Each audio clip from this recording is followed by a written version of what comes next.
Good morning বন্ধুরা। সদাপ্রভুর দয়ায় সবাই যেন অনেক অনেক ভালো থাকে। সদাপ্রভু যেন সবাইকে সব মনস্কামনা পূরণ করেন। আমিও চাই আমার মনস্কামনাও যেন সদাপ্রভু পূরণ করে, তাহলে সবারই ভালো থাকবে। তো চলে এসেছে সকালবেলায় আমার ছাদ বাগানে, সুন্দর ছাদ বাগানে জল দিচ্ছি। আমার এখানে একটা কথা খুব বলতে ইচ্ছা করে বা জিজ্ঞাসা করতে ইচ্ছা করে যে সদাপ্রভুকে আমি বলি যে সবার যেন মনস্কামনা পূরণ হয়। তো মনস্কামনা যদি ভালো অর্থে হয়, তো ঈশ্বর যাতে মনস্কামনা পূরণ করে তাহলে সেটা ঠিক আছে। কিন্তু কারোর মনস্কামনা যদি কারোর ক্ষতি করার জন্য করে, ঈশ্বর কি সদাপ্রভুকে সেই মনস্কামনাটা পূরণ করে? সেটাই আমি না মাঝে মাঝে বুঝতে পারি না যে ঈশ্বর কার মনস্কামনাটা বেশি পূরণ করে। সেটাই হচ্ছে আসল জিজ্ঞাস্য ব্যাপার। কাকে জিজ্ঞাসা করবো যায় না, স্বয়ং ঈশ্বরকে তো আর জিজ্ঞাসা করতে পারি না, সেটাই মনে মনেই হয়তো জানাই। তো যাই হোক, চলো আজকের ব্লগটা তো শুরু করেছি সকালবেলায়। সুন্দর একটা সকাল দিয়ে, সুন্দর মিষ্টি শীতের সকাল।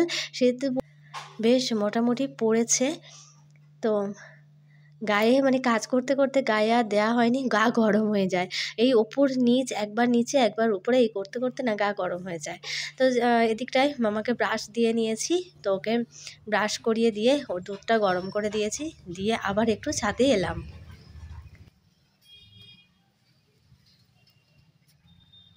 পালং শাক নেব, মামার খাবার একটু দেবো।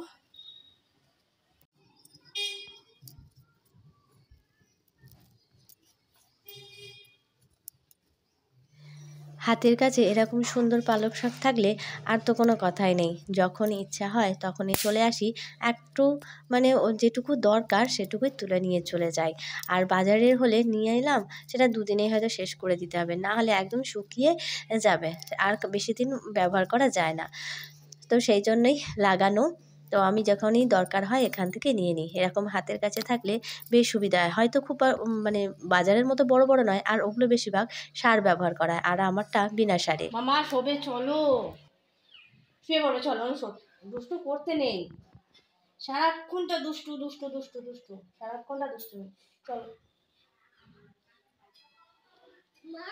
চলো, খিদে পাচ্ছে, আমি এখন খাইনি, ওদের খাওয়া হয়ে গেছে, আমি এখন খাইনি। চলো। কি আমার তো খাইনি ভাত। তুমি খাওনি? না। কি দুষ্টু, ভাত খেয়ে নিল, অর্ধেক ভাত ফেলে দিল। ওনাকে দু ভাত খায়নি, ডিম সেদ্ধ করে দিয়েছি। হ্যাঁ কুসুম খেয়েছি। হ্যাঁ কুসুম খেয়েছো, বেশ ভাত খেয়ে খেয়েছো। চলো, ঝাল তরকারি একদম খেতে পারি না। পাপা দিয়েছে, বাঁধাকপি তরকারি করেছি, হ্যাঁ, আর আলু ভাতে দিয়েছি।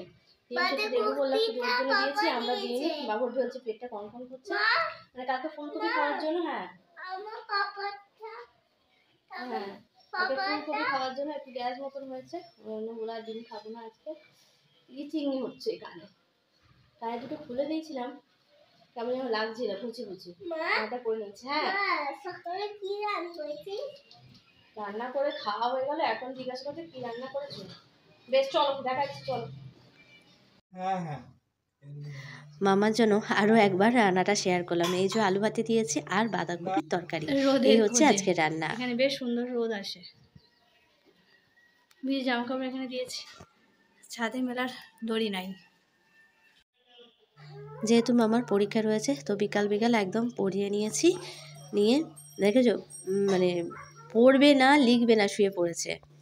তো ওকে কোনো রকমে পড়িয়ে নিয়েছি, বেচারা হাঁপিয়ে উঠছে, এত আইটেম এত আইটেম।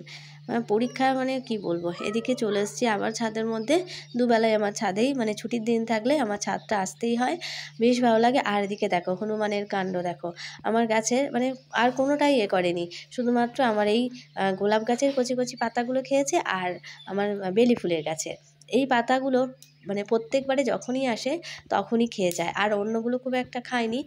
এই পাতাগুলো খসখসে বলে খায় না, বা ওদিকটায় পালং শাকটাও দেখলাম খায়নি। যাই হোক, বুঝতে পারিনি নাকি খায়নি, কি বলবো। এদিকে দেখো শিউলি ফুলগুলো কি সুন্দর বোটার মধ্যে দেখা যাচ্ছে, বেশ সুন্দর দেখতেও লাগছে। তো চলো, আজকের ব্লগটা বেশি আর করব না। ফুলটা যখন ফুটেছিল কি বড়, কুঁকড়ি একদম কমে গেলেই মানে কি মনে হয় যেন কেমন একটা শুকিয়ে শুকিয়ে গেছে। তো যাই হোক বন্ধুরা, আজকের ব্লগটা এখানেই এভাবে শেষ করে দেবো। ফিরে আসবো আরও একটা সুন্দর ব্লগ তোমাদেরকে উপহার দেওয়ার জন্য। আজকের আমার ছাদ বাগানের দেখিয়েই আমার ব্লগটা শুরু, এবং শেষটাও আমি এই ছাদ বাগান থেকেই করব। পরের দিনে রান্নার জন্য শাক কিছুটা একদম বেছে তুলে নেব, তো সেই জন্যই বসে পড়েছি। একদম বেছে বেছে তুলি, যাতে একদম মানে রান্না করার সময় যেন আর মানে বাছতে না হয়, সেই জন্য একদম ভালো করে গোড়া শিকড় সমস্তগুলো বেছে নেবো। পোকা টোকা যদি থাকে, একটু দেখতে পাচ্ছি যে শীতের শুরুতে তো একটু পোকা হচ্ছে, সেই জন্যই তুলে নিচ্ছি। তারপর আবার অন্য মানে কিছুটা আছে, তো সেগুলো আবার ছড়িয়ে দেব। তো ততক্ষণে মোটামুটি ওদিকের পালং শাকটা আমার রেডি হয়ে যাবে। তো এইরকম করে অল্টারনেট করে করলে বেশ ভালো হয়। ধনে পাতাটাও বেশ অর্ধেকটা হয়েছে, বেশ অর্ধেকটা খাওয়াও হয়ে গেছে। তো এই রকম ছোটোখাটো বাগান থাকলে আমাদের গৃহিণীদের বেশ সুবিধা হয়, যখন তখন গিয়ে তুলে নিয়ে চলে আসতে পারি। তো বন্ধুরা, আর বেশি দেরি করব না, ব্লগটা আমি এখানেই শেষ করে দেবো। ভালো লাগলে অবশ্যই অবশ্যই করে পাশে থেকো আর সুন্দর সুন্দর কমেন্ট করো। তো টাটা বন্ধুরা।